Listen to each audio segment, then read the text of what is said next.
बेटा पेपर में एक क्वेश्चन पूछा जाता है, शॉर्ट क्वेश्चन की बात कर रही हूँ, differentiate between empirical and molecular formula.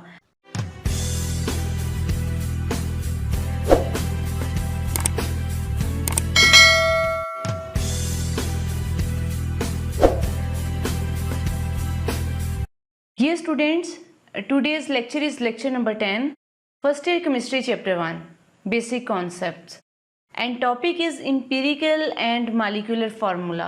In this lecture I will teach you what is empirical formula, what is molecular formula, relationship between empirical and molecular formula, steps involved in determination of empirical formula. Students, सबसे पहले मैं आपको empirical formula बताऊंगी और empirical formula के बाद empirical formula को determine करने के जो steps हैं वो बताऊंगी। उसके बाद हम मॉलिक्यूलर फार्मूला की तरफ आएंगे और relationship between empirical and molecular formula discuss करेंगे। आपने इसका आंसर जो है वो अच्छे से देना है, मैं समझाऊंगी, आपने समझना है। और एक लॉन्ग क्वेश्चन पूछा जाता है, define empirical formula and write down the steps involve for determination of empirical formula. ये एक इम्पोर्टेंट क्वेश्चन है, define empirical formula and write down the steps involved for determination of empirical formula। तो बेटा हम start करते हैं empirical formula से। A formula which shows simplest whole number ratio between atoms of different elements in a compound। simplest कहते हैं सादा तरीन को। simplest किसे कहते हैं? सादा तरीन। easy to understand। कंपाउंड में डिफरेंट एलिमेंट्स के एटम्स के दरमियान अगर सिंपलेस्ट होल नंबर रेशियो जो है वो मौजूद हो तो आप कहेंगे ये फार्मूला एम्पिरिकल फार्मूला है। माय डियर स्टूडेंट्स, आपके पास एक कंपाउंड है, अगर उस कंपाउंड के डिफरेंट एलिमेंट्स के एटम्स के दरमियान सिंपलेस्ट होल नंबर रेशियो हो तो आपने कहना है कि ऐसा फार्मूला एम्पिरिकल फार्मूला कहलाता है। मैं एग्जांपल्स के साथ आपको समझाना चाहूँगी। Empirical formula of glucose is CH2O। Second example है, empirical formula benzene is CH। तो बेटा यहाँ पे मैं आपको बताती चलूँ, ग्लूकोज का मॉलिक्यूलर फार्मूला होता है C6H12O6। इसमें 3 एलिमेंट्स मौजूद हैं। ग्लूकोज में 3 एलिमेंट्स मौजूद हैं, carbon, hydrogen and oxygen. Carbon 6 हैं, हाइड्रोजन 12 हैं, ऑक्सीजन 6 हैं। तो स्टूडेंट्स ये 6:12:6 इसे हम डिवाइड कर सकते हैं, तो ये सिंपलेस्ट होल नंबर रेशियो नहीं है। तो इसे डिवाइड करेंगे तो हमारे पास ये रेशियो आएगी 1:2:1। किस तरह से आई? हमने अपनी इस रेशियो को 6:12:6 इसे 6 से डिवाइड किया। 6 डिवाइडेड बाई 6 1 आएगा। 12 डिवाइडेड बाई 6 तो हमारे पास 2 आएगा। 6 डिवाइडेड बाई 6 हमारे पास 1 आएगा। तो हमारे पास सिंपलेस्ट होल नंबर रेशियो आई 1:1, यानी कार्बन 1 है, हाइड्रोजन 2 है और ऑक्सीजन 1 है। तो यही तो हमने ग्लूकोज का एम्पिरिकल फार्मूला पढ़ा, CH2O। इसी तरह अगर बेंजीन की बात की जाए तो बेंजीन का मॉलिक्यूलर फार्मूला होता है C6H6। रेशियो बनती है 6:6 की। तो 6:6 जो है ये 6 पे डिवाइड हो सकता है। डिवाइड होने के बाद रेशियो आएगी 1:1, यानी C भी 1 और हाइड्रोजन भी 1। इसीलिए हम बेंजीन का एम्पिरिकल फार्मूला लिखते हैं CH। अब हम देखने लगे हैं कि एम्पिरिकल फार्मूला को डिटरमाइन करने में कौन से स्टेप्स इन्वॉल्व होते हैं। Steps involve in determination of empirical formula. बेटा 4 स्टेप्स हैं जो एम्पिरिकल फार्मूला को डिटरमाइन करने में इन्वॉल्व होते हैं। पहला स्टेप ये है डिटर्मिनेशन ऑफ परसेंटेज कंपोजिशन। बेटे सबसे पहले आपने अपने जहन में ये रखना है कि जो परसेंटेज कंपोजिशन है ये किसी एक्सपेरिमेंट से भी निकाली जा सकती है, ये किसी स्टेटमेंट में भी दी जा सकती है, यानी जो एग्जामिनर है वो खुद आपको प्रोवाइड कर सकता है, या फिर आप यूं कह लें कि ये किसी फार्मूला से भी फाइंड आउट की जा सकती है। बेटा ये फार्मूला है परसेंटेज फाइंड करने का। आपके पास कोई कंपाउंड है, उस कंपाउंड में जो एलिमेंट्स होंगे आपने उनकी परसेंटेज इस तरह से फाइंड करनी। लेट्स सपोज आपके पास एक कंपाउंड है, percentage of an element is equal to mass of an atom divided by molar mass, और फिर आपने मल्टीप्लाई करना है 100 से। तो उस एलिमेंट की जिसकी आप परसेंटेज फाइंड करना चाह रहे हैं उसकी परसेंटेज फाइंड हो जाएगी।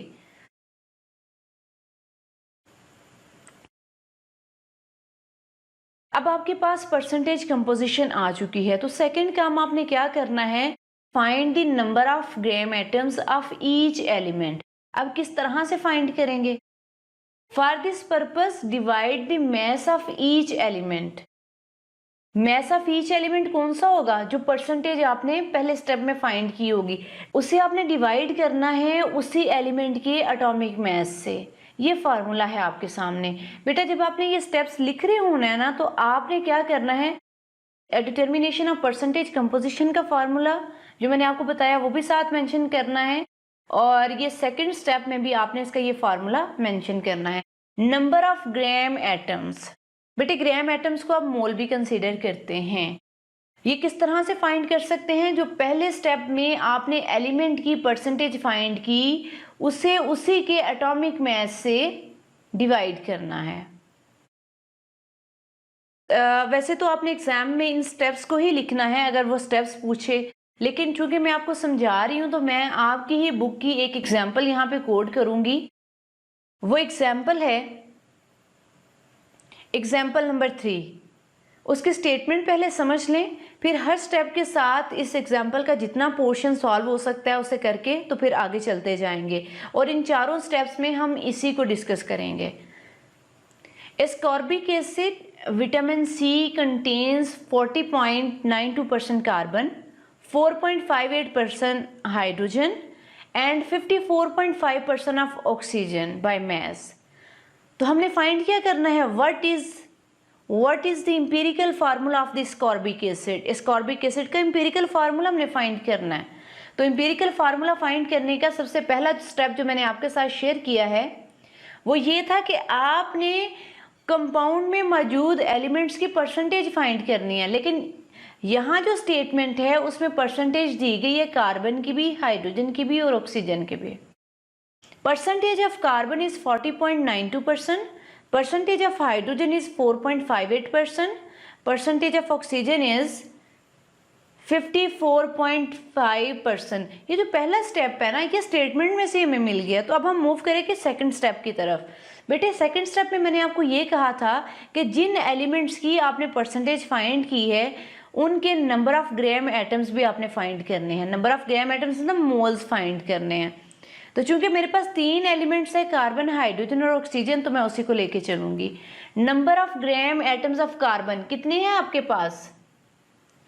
बेटे number of gram atoms of element, ये फार्मूला मैंने पहले आपको बताया है। एलिमेंट कौन सा मैं लेने लगी हूँ? कार्बन। मैंने आपको ये कहा था कि आपने परसेंटेज ऑफ एन एलिमेंट को डिवाइड करना है उसके एटॉमिक मास से। तो मेरे पास यहाँ पे एलिमेंट कार्बन है, तो कार्बन की परसेंटेज क्या है? 40.92%।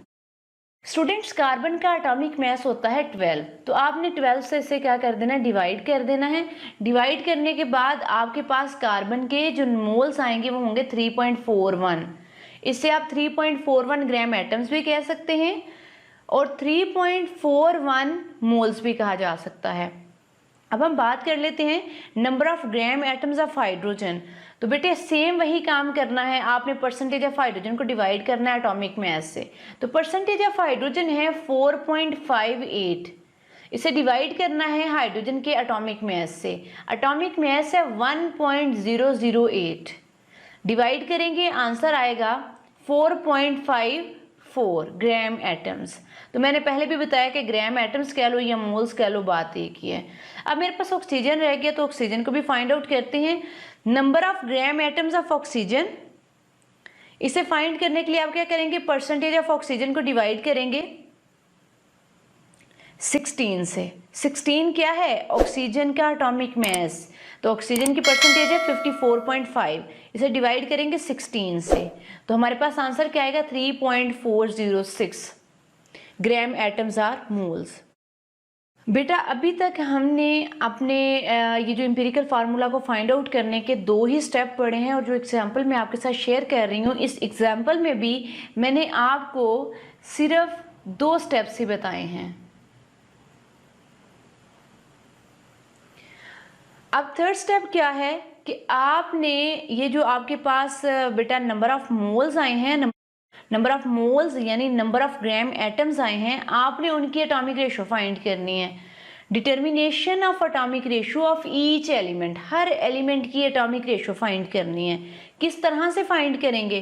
To get this, divide number of moles of each element by smallest number of moles. बेटा अभी कार्बन के नंबर ऑफ मोल्स आपके पास आए हैं, फिर हाइड्रोजन के नंबर ऑफ मोल्स आए हैं और ऑक्सीजन के, तो बेटा उन सब के नंबर ऑफ मोल्स मैं यहाँ पे लिख लेती हूँ। आप वेरीफाई कर सकते हैं कि वही नंबर ऑफ मोल्स हैं, वही नंबर ऑफ ग्राम एटम्स हैं जो अभी हमने फाइंड किए हैं। इससे कंफ्यूज नहीं होना कि मैं नंबर ऑफ मोल्स भी बोल रही हूँ, नंबर ऑफ ग्राम एटम्स भी बोल रही हूँ, बात एक ही है। अब अगर मैं इन तीनों नंबर ऑफ मोल्स की बात करूँ तो सबसे कम वैल्यू मुझे नज़र आ रही है 3.406, ये स्मॉलेस्ट वैल्यू है। तो मैं इन तीनों वैल्यूज़ को 3.406 से डिवाइड कर दूंगी कुछ इस तरह से।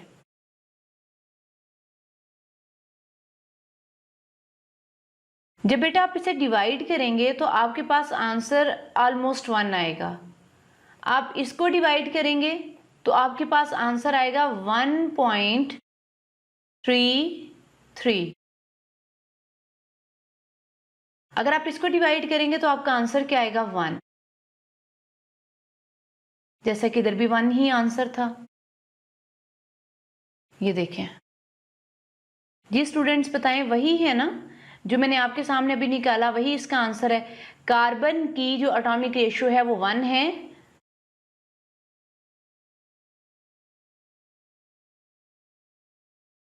बेटा यहां आप देख सकते हैं कि ये कार्बन है, कार्बन की एटॉमिक रेशियो क्या आई? 1 आई। हाइड्रोजन की एटॉमिक रेशियो क्या आई? 1.33। ऑक्सीजन की रेशियो क्या आई? 1 आई। तो बेटा अभी तक स्टेप 3 हो गए हमारे पास। अब स्टेप 4 की तरफ हम बढ़ते हैं। जरा गौर कीजिएगा, अभी आपके पास जो रेशियो आई थी वो 1:1.33:1 आई। बेटा 1 तो होल नंबर है, लेकिन 1.33 होल नंबर नहीं है। अगर आपकी एटॉमिक रेशियो होल नंबर ना हो तो आप किस तरह से एम्पिरिकल फार्मूला फाइंड कर सकते हैं, वो मैं आपको बताती हूँ। If atomic ratio is whole number, अगर एटॉमिक रेशियो क्या हो? होल नंबर हो, तो आप इजीली एम्पिरिकल फार्मूला लिख सकते हैं। और अगर एटॉमिक रेशियो जो है वो होल नंबर नहीं है तो फिर आप क्या करेंगे स्टूडेंट्स? आप मल्टीप्लाई करेंगे with suitable digits to get the whole number. अगर आपके पास एटॉमिक रेशियो होल नंबर में नहीं आई तो आप उसे किसी ऐसे डिजिट से मल्टीप्लाई करेंगे जिससे वो मल्टीप्लाई होके होल नंबर में चेंज हो जाए। आपके सामने मैं उसी एग्जाम्पल को कंटिन्यू करने लगी हूँ। आपके पास ये एटॉमिक रेशियो आई थी ना बेटे, ये जो पहले वाली रेशियो है ये कार्बन की आई थी, ये सेकंड वाली आई थी हाइड्रोजन की, और ये थर्ड वाली थी ऑक्सीजन की। ऐसे ही है ना? To convert them into whole numbers multiply with 3, यानी यहाँ पे जो सूटेबल डिजिट है वो 3 है। अगर 1 के साथ करते तो यही आंसर आता, 2 के साथ करते तो फिर भी आंसर जो है वो होल नंबर में नहीं आना था। इसीलिए हमने क्या किया कि 3 के साथ इसे मल्टीप्लाई किया। जब 3 के साथ इसे मल्टीप्लाई करेंगे तो आंसर क्या आएगा? 3 1s are 3। अब 3 को अपने मल्टीप्लाई कराना है 1.33 से, तो आंसर क्या आएगा? 4। इसी तरह आपने 3 को मल्टीप्लाई कराया इस 1 से, तो आंसर क्या आया? 3। तो अब हमारे पास एटॉमिक रेशियो बनी 3:4:3। आप मुझे बता सकते हैं ये 3 किसका है? बेटा ये 3 कार्बन का है, ये 4 हाइड्रोजन का है, ये 3 किसका है? ऑक्सीजन का है।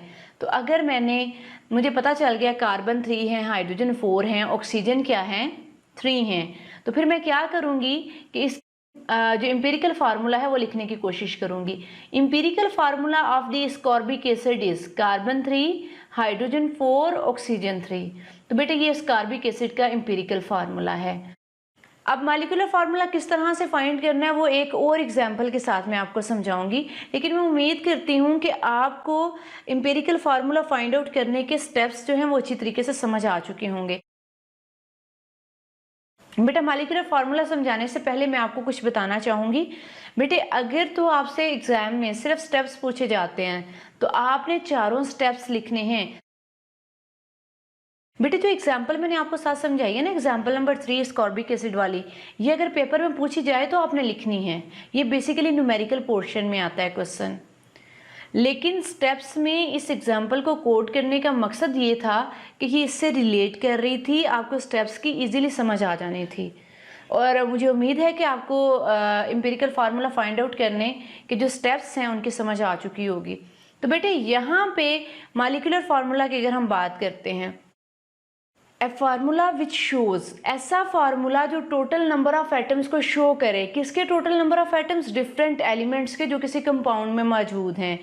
टोटल नंबर ऑफ एटम, बेटा ये बहुत अहम बात है यहाँ पे। तो एग्जाम्पल देखें,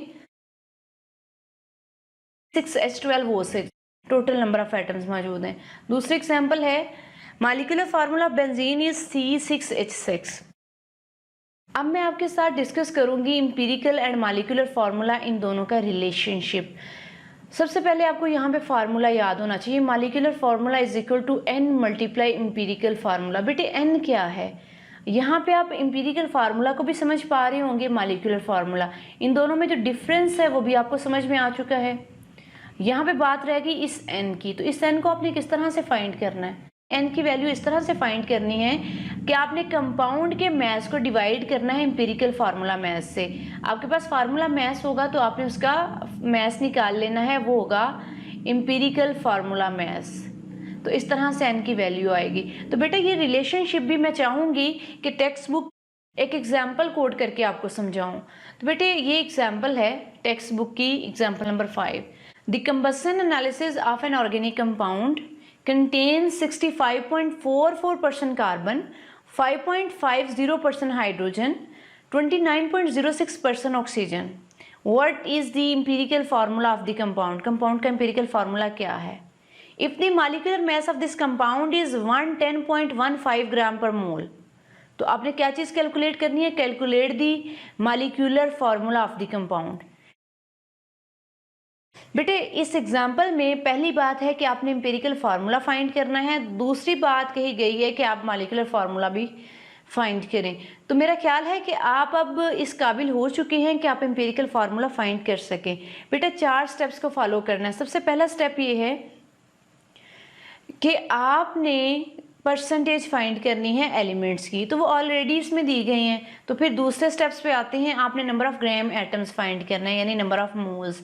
वो फाइंड करने का तरीकाकार क्या है? परसेंटेज ऑफ एन एलिमेंट को डिवाइड करना है उसके एटॉमिक मास से। ये मैं करके दिखाती हूँ आपको। Number of moles of carbon find करने हैं। तो बेटा इस एग्जाम्पल में परसेंटेज ऑफ कार्बन दी गई है 65.44।